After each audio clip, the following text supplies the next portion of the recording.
me about possibilities of what could have gone well with going through the pregnancy and stood by me and walked me through it, I at least would have seriously considered it.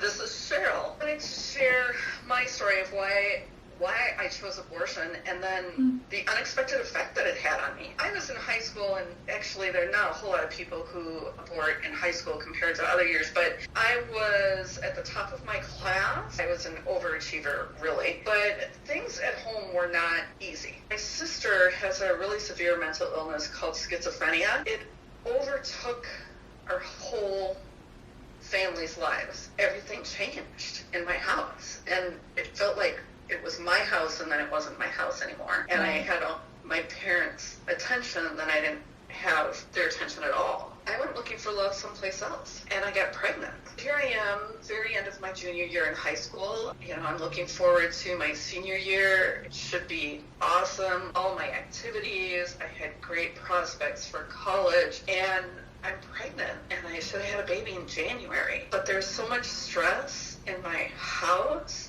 It's like adding a baby to that would have just made it that much worse. I weighed my pros and cons and chose abortion, and everybody agreed with me. My boyfriend agreed with me. My parents agreed with me. My boyfriend's parents agreed with me. Our moms even went with us to the clinic. And honestly, I felt justified in what I had done because life was so hard in our house. Your decision, of course, it was very circumstantial, but do you think that there would have been information that you would have been given or support from a family member who kind of opposed your abortion that would have changed you? Or was your circumstance just so prominent that nothing could have changed your mind? Were you considered someone who'd be able to swing?